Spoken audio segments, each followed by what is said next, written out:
शिक्षण प्रसारक मंडळ अकलूज संचालित श्री गणेश विद्यालय पिंपलनेर से मैं श्री दलाल पीएस आज के इस ऑनलाइन कालांश में छठी कक्षा और सातवीं कक्षा का हार्दिक स्वागत करता हूं। आज हम इस कालांश में विराम चिन्ह इसके बारे में यहाँ पर जानकारी देखने वाले हैं। मराठी, हिंदी, अंग्रेजी में यहाँ पर विराम चिन्ह होते हैं। तो मराठी,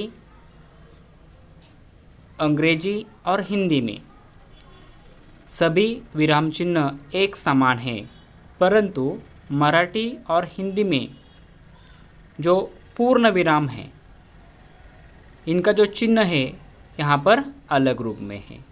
मराठी और अंग्रेजी में उनका चिन्ह जो है ये बिंदु के रूप में यहाँ पर पाया जाता है, लेकिन हिंदी में पूर्ण विराम एक डंडे के रूप में यहाँ पर दिया जाता है।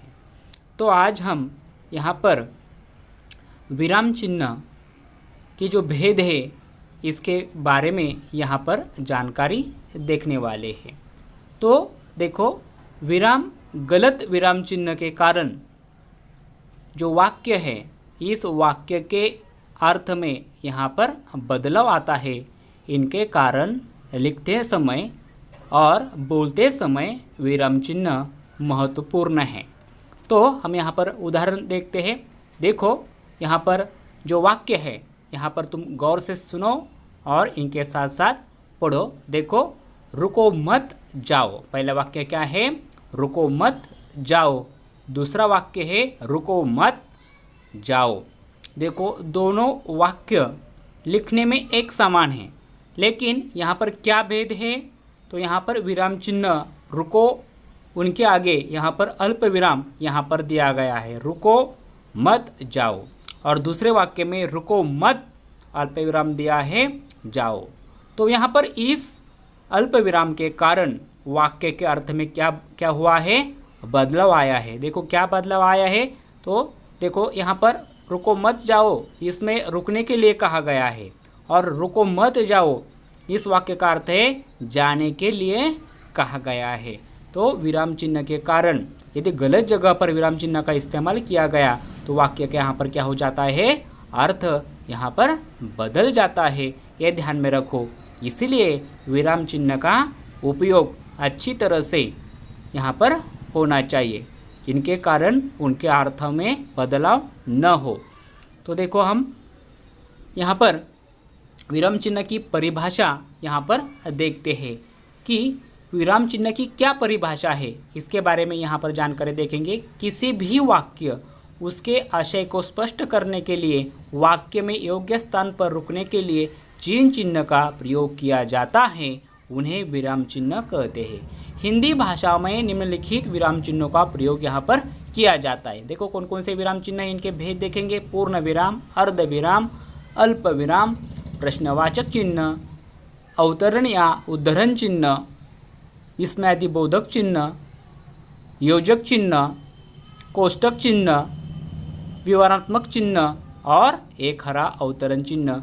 ये चिन्हों का इस्तेमाल यहाँ पर हिंदी में किया जाता है। तो पहले विराम चिन्ह के बारे में जानकारी देखेंगे। पूर्ण विराम, वाक्य में वाक्य की समाप्ति पर जो चिन्ह प्रयोग किया जाता है उसे हम यहाँ पर विराम चिन्ह कहते हैं, और इसका चिन्ह एक डंडे के रूप में है। जैसे मेरा नाम प्रिया है, मेरी दादी रोज सुबह मंदिर जाती है। यह है पूर्ण विराम की परिभाषा। देखो, वाक्य में वो वाक्य की समाप्ति पर जो चिन्ह प्रयोग किया जाता है उसे हम यहाँ पर पूर्ण विराम चिन्ह कहते हैं, और इसका चिन्ह हमें यहाँ पर दिया गया है। इसका चिन्ह है एक डंडे के रूप में। ये जो चिन्ह है एक इसका है, पूर्ण विराम का है।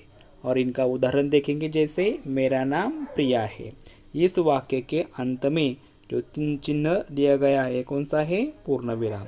दूसरा वाक्य देखो, मेरी दादी रोज सुबह मंदिर जाती है, तो उसके अंत में जो चिन्ह दिया गया है किसका है? पूर्ण विराम। तो समझ में आया? पूर्ण विराम चिन्ह का इस्तेमाल कब करते हैं? तो जब वाक्य पूरा हो जाता है तो उसके अंत में यहाँ पर पूर्ण विराम का प्रयोग किया जाता है। देखो, विराम चिन्ह का दूसरा प्रकार है अर्धविराम।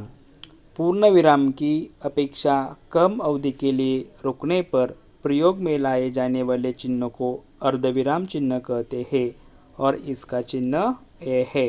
तो यहाँ पर इनका हमें चिन्ह दिया गया है। अर्धविराम किसे कहते हैं? पूर्ण विराम की उपेक्षा कम अवधि के लिए रुकने पर प्रयोग में लाए जाने वाले चिन्हों को अर्धविराम कहते हैं। कि पूर्ण विराम से कम उपेक्षा अवधि के लिए रुकने पर जो चिन्ह लगाया जाता है वो कौन सा होता है? अर्धविराम। इसका चिन्ह यहाँ पर दिया गया है। तो इसका चिन्ह कौन सा है? देखो यहाँ पर ये चिन्ह है अर्धविराम का। और इनका उदाहरण देखेंगे, जैसे वह पढ़ने में अच्छा है, खेलने में कुशल है। तो यहाँ पर जो चिन्ह लगाया गया है ये कौन सा है?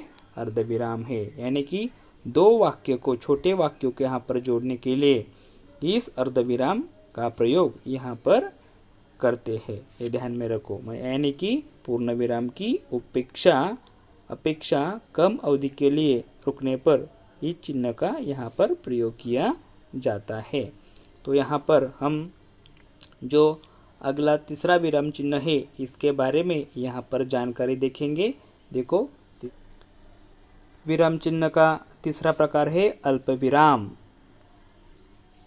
जब अर्धविराम की तुलना में कम समय के लिए रुकना हो तो इसका प्रयोग किया जाता है। इसका चिन्ह है यह है। जैसे तिरंगे में केसरिया, सफ़ेद और हरा ये 3 रंग होते हैं। देखो, अल्पविराम किसे कहते हैं? जब अर्धविराम की तुलना में कम समय के लिए रुकना हो। यदि देखो पूर्ण विराम की उपेक्षा में कम रुकना हो तो अर्धविराम इस चिन्ह का इस्तेमाल किया जाता है। और जब अर्धविराम की तुलना में कम समय के लिए रुकना हो तो अल्पविराम इस चिन्ह का प्रयोग यहाँ पर किया जाता है। और इसका चिन्ह यहाँ पर एक कोमे के रूप में दिया गया है। जैसे तिरंगा में केसरिया, अल्पविराम, सफ़ेद और हरा ये 3 रंग होते हैं। ये ध्यान में रखो। यदि कोई नाम, बच्चों के नाम राम अल्पविराम, गणेश अल्पविराम, सीता अल्पविराम, तभी यहाँ पर अल्पविराम चिन्ह का इस्तेमाल करना पड़ता है। इनके साथ साथ यदि वार के नाम हो, विषय के नाम हो, यदि एक के बाद एक आते हैं तो उसी समय आपको यहाँ पर अल्पविराम का प्रयोग करना चाहिए। ध्यान में रखो। और चौथा, यहाँ पर हम विराम चिन्ह का चौथा भेद है प्रश्नवाचक चिन्ह। किसे कहते हैं? प्रश्न पूछने के लिए प्रश्नवाचक चिन्ह का प्रयोग किया जाता है। इसका चिन्ह ए है। जैसे भारत के प्रथम प्रधानमंत्री कौन है? तो देखो, चौथा भेद के बारे में जानकारी देखेंगे। चौथा भेद है प्रश्नवाचक चिन्ह। प्रश्न पूछने के लिए प्रश्नवाचक चिन्ह का प्रयोग किया जाता है।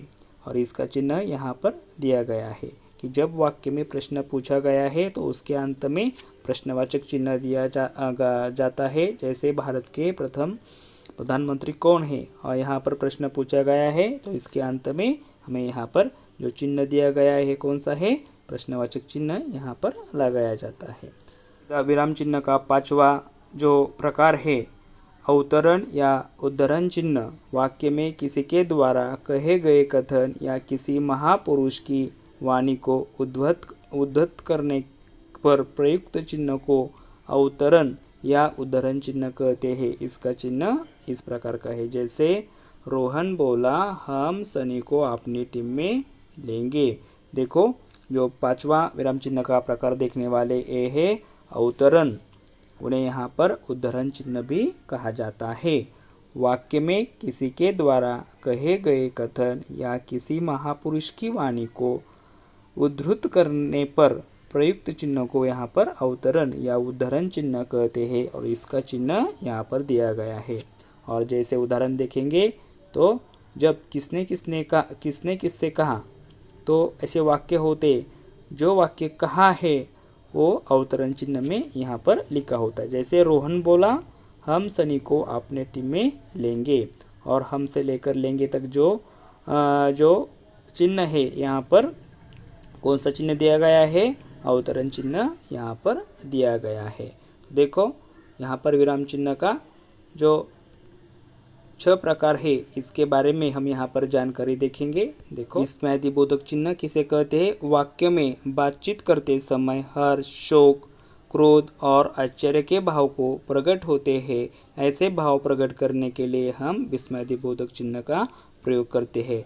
देखो इसका चिन्ह ए है। जैसे भगवान प्रकार 6 किसे प्रकार 6 विस्मयादिबोधक चिन्ह वाक्य में बातचीत करते समय हर्ष, शोक, क्रोध और आश्चर्य के भाव को प्रकट होते हैं, ऐसे भाव प्रकट करने के लिए हम विस्मयादिबोधक चिन्ह का प्रयोग करते हैं।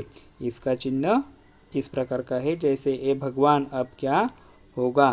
देखो विस्मयादिबोधक चिन्ह कब दिया जाता है? तो वाक्य में बातचीत करते समय हर्ष, शोक, क्रोध और आश्चर्य के भाव को प्रकट होते हैं, ऐसे भाव प्रकट करने के लिए हम विस्मयादिबोधक चिन्ह का प्रयोग करते हैं, और इसका चिन्ह यहाँ पर दिया गया है। उदाहरण कौन सा है?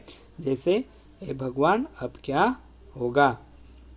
आगे वाला प्रकार देखेंगे। 7वां भेद है, प्रकार है योजक चिन्ह। किसी पंक्ति के अंत में कोई शब्द पूरा नहीं होने पर लिखने में वहाँ योजक का प्रयोग किया जाता है तथा शेष खंड को अगली पंक्ति में लिखा जाता है। इसका चिन्ह यह है। जैसे हमें माता पिता का सम्मान करना चाहिए। देखो योजक चिन्ह के बारे में जानकारी देखी है। तो कब योजक चिन्ह दिया जाता है? तो किसी पंक्ति के अंत में कोई शब्द पूरा नहीं होने पर लिखने में वहाँ योजक का प्रयोग किया जाता है। जब हम लिखते समय यदि पंक्ति का कोई शब्द यहाँ पर पूरा नहीं हुआ तो ये पूरा करने के लिए यहाँ पर योजक चिन्ह का प्रयोग किया जाता है तथा शेष खंड को अगली पंक्ति में लिखा जाता है। इस प्रकार का चिन्ह यहाँ पर होता है। जैसे हमें माता पिता का सम्मान करना चाहिए। देखो कभी कभी ऐसे कई शब्द यहाँ पर लयुक्त शब्द आते हैं, युग्म शब्द, तो इसके बीच भी यहाँ पर योजक चिन्ह का प्रयोग यहाँ पर किया जाता है। जैसा, वैसा, खाना, पाना, इसी तरह की जो युग्म शब्द है इसके बीच में भी योजक चिन्ह का प्रयोग यहाँ पर किया जाता है। देखो 8वां भेद है, प्रकार है कोष्टक चिन्ह। वाक्य में किसी विशेष शब्द अथवा पद को स्पष्ट करने के लिए कोष्टक का प्रयोग किया जाता है। इसका चिन्ह यह है। जैसे दशरथ के 4 पुत्र राम, लक्ष्मण, भरत, शत्रुघ्न, तो यहाँ पर जो राम, लक्ष्मण, भरत, शत्रुघ्न है ये कोष्टक में लिखे हैं। देखो विवरणात्मक चिन्ह वाक्यांश के विषय में सूचना, निर्देश या विवरण देने के लिए इस चिन्ह का प्रयोग किया जाता है। इसका चिन्ह इस प्रकार का है। जैसे रिक्त स्थानों की स्फूर्ति करिए, तो यहाँ पर विवरणात्मक का उपयोग किया जाता है। 10वां प्रकार है एक हरा अवतरण चिन्ह। इस चिन्ह का प्रयोग किसी उपनाम, पुस्तक, कविता के नाम तथा उपाधि आदि लिखने के लिए किया जाता है। तो एक हरा अवतरण चिन्ह का प्रयोग कब करते हैं? कि जब एक चिन्ह का प्रयोग किसी उपनाम, पुस्तक, कविता के नाम तथा उपाधि आदि लिखने के लिए एक हरा अवतरण चिन्ह का प्रयोग यहाँ पर करते हैं, और इसका चिन्ह इस प्रकार का है। जैसे हिंदी और अंग्रेजी में इसे नीम कहते हैं, तो इस प्रकार का जो चिन्ह है यहाँ पर उसे एक हरा अवतरण चिन्ह कहते हैं। तो इसी तरह आज हमने यहाँ पर विराम चिन्ह के जो भेद है, विराम चिन्ह की परिभाषा और उनके भेद के बारे में जानकारी देखी है। धन्यवाद।